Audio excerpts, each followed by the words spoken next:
What's up, everybody? Welcome to the 5th seminar in our Light Tackle Marathon. Remember, guys, our event's going to take place on April 11th. We're going to have a parking lot party. We're going to have games and prizes. We're going to have a rod and reel trade-in, so make sure you come and check it out. Today, I'm here with Captain Steve Griffin of Griffin's Guide Service, and we're going to talk about all things shallow water rockfish and maybe some other species mixed in there. So, Steve, I know most of the people here know you, but I'll let you introduce yourself, talk a little bit about Griffin's Guide Service, and we'll get into some fishing. Yeah, thank you. Thanks for having us. Yeah. I'm Captain Steve Griffin, Griffin's Guide Service. We are a light tackle charter here on the Chesapeake Bay. Kind of focus the mid-bay. Sometimes we find ourselves a little further south, but usually mid-bay, Chesapeake Beach area is where we fish a lot. So I know there's a lot of people that fish that area. We like fishing the shallow water, and that is what I'm here to talk about today. Yeah, absolutely, absolutely. I know shallow water rockfish is something that's pretty accessible for a lot of people out there, and I'm sure a lot of people want to know a little bit more about it. So I see you got a lot of stuff here. This is stuff that you guys use on your boat, correct? Absolutely. This is pretty much my tackle box, what I have stocked, our boat stocked with when we're doing shallow water fishing. Awesome, awesome. So let's start with some of those hard baits over there. I know topwater can be really exciting for a lot of people, but also a lot of people have difficulty finding that topwater bite. So you want to tell us a little bit about the lures that you got there and sort of what you look for when you're trying to get rocks on topwater? For sure. We have dialed into this particular lure, which is the head and one knocker. It's specifically the one knocker. You guys have it here in the store, so I know if you guys want to pick them up, grab them. They go out of stock real quick, especially when they're eating topwater. But the reason we picked this one is it has one tungsten ball in it, which works good for weight. The size is perfect, and also that tungsten ball has a really low pitch sound to it. And what that does is that's going to penetrate through the water a little bit further, call fish in from all over. I really think that sound makes a big difference. They're really easy to work and walk the dog with. We do it with our clients all the time, and within a couple tries, they got it down. So very good lure to use. We always switch out our treble hooks with single hooks. I like the 3/0 or the 4 replacement hooks. Get yourself a nice pair of split ring pliers.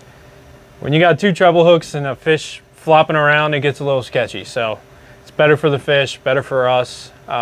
Always switch out those single hooks. You're not going to miss fish. If they're eating it, you're going to get them hooked with a single hook. So this is the most exciting, one of the most exciting things we do all year. I mean, who doesn't like a fish jumping out of the water, eating a topwater lure? It's hard to beat schoolie rockfish just whacking a topwater cast after cast. Fighting over it. It's just so much fun. Oh, yeah. Now, what about some subsurface hard baits? I see you grabbed a little diving plug there. Yep. When would you throw those, and which ones do you like to use? Excuse me. So topwater a lot of times is a first thing in the morning, a low light bait to use. Once the sun gets above those trees, it gets a little tough. Sometimes the fish won't commit to the surface. So from there, we'll go to a subsurface lure, which is perfect. We chose the Shimano World Minnow. This thing is a suspending bait, and it absolutely smokes them. It's got the flash boost in it, so this thing you can jerk it and just leave it sit there. I've had clients leave it for 20 seconds at a time, and just because that thing's just flashing, the fish will come eat it. Doesn't require a whole lot. It suspends perfectly, so if you're fishing over top of rocks, logs, any kind of structure like that where you might snag, because it suspends, it's not sinking, and it's not floating, it's going to be in that strike zone the whole time. There you go. There you go. That's definitely definitely an effective lure, like you said, with the flash boost. And again, I switch out the treble hooks. Put 2 singles on it has been the perfect weight to allow it to balance perfect and suspend there in the water. And like you said, good for the fish, good for your hands not getting a hook buried in you. So what about soft plastics? I know a lot of people, when they're fishing shallow water, especially when they come in here to the store, we direct them towards like paddle tails, straight tails, on just a relatively light jig head. So what do you guys like to run? How do you fish them? What colors do you like? Exactly that. We choose Z-Man because they hold up forever, and when we're fishing day in and day out, we don't have to constantly switch baits. If you're just switching out baits, you're missing fish. Yeah. We're making casts. Unless we lose it, we don't need to retie. So We start, and we like to go small, and think small this time of year. When you're doing shallow water fishing, we're doing a 3-inch minnows. I love this color, tater salad. You can't beat it. The trout really love it. So while we're on that, a good bycatch while we're catching stripers in the shallows is the speckled trout are there. If there's one lure that the speckled trout like, it's the tater salad. From there, we'll go up to, depending on the day, how we're feeling, sometimes the 4-inch diesel minnow, or the 4-inch, diesel minnow will work. And then, every once in a while, fish are real finicky. You got to have these in your box too. It's the kickers, the diesel kickers. These things, on a slow bite, they just have a little bit different paddle to them. And if there's a really slow bite one day, sometimes that is all they'll eat. So having it all in there. If you're working a bait real slow across the bottom, a straight tail, like the streaks, is going to work great. This color, the deal, awesome. I really like Slam Shady, Beer Run, everybody's favorite. And then, of course, Chartreuse, can't go wrong. When we're throwing these, we're talking 2 to 5 foot of water, right? So you're going to go real light on your jig head because you don't want to snag, you don't want to drag it across the bottom. You want it to be in that strike zone. Ideally, we're going with the 3/16 GI jig. If we need a little bit more, we need to get down and say we're talking 5 foot of water, we'll go to a 1/4 ounce GI jig. And then if it's windy, or you're in a little bit deeper water, over 5 foot, you need to be able to cast through the wind. That's what we'll bump up to a 3/8. Because sometimes you try to cast a 3/16 into a windy day and it's just going to go the wrong way. Yeah. It's going to come right back in your face. So Absolutely. That is how we choose our weights, just to see if you're snagging too much, you want to go with a 1/4, you want to go back to a 3/16 so you won't lose every single bait you throw. Yeah, for sure. Now, what about jig head color? Does that matter to you? We get a lot of customers coming in here asking about what jig head color is really going to work. What are your thoughts on jig head color, and if it matters, or what you like to use? Don't think it matters as much to the fish as it does to the angler. So I like to use what works best for me, although I have had my butt whooped a lot by somebody throwing this this red GI jig. That cherry bomb color is phenomenal. If I'm going to pick one, it's probably going to be that one. And then other than that, I like the chartreuse eyes. So you'll notice every bait I picked up, every GI jig I picked up has these chartreuse eyes. I think that really pops in the shallow water and triggers some strikes. Cool. That's good to know. Good for people to hear from a professional for sure.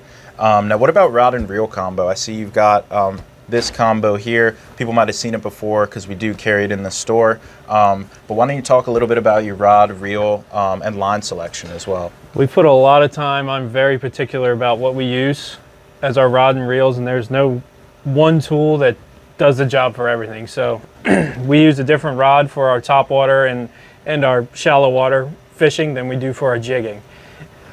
Excuse me. And what we've come up with is the G Loomis GCX Inshore. Phenomenal rod. It can cast these light lures a mile, and you still have your sensitivity. It's a very, very nice rod. Not a crazy price tag, but it holds up. Yeah, we put them through war. Oh, I believe it. And they hold up well.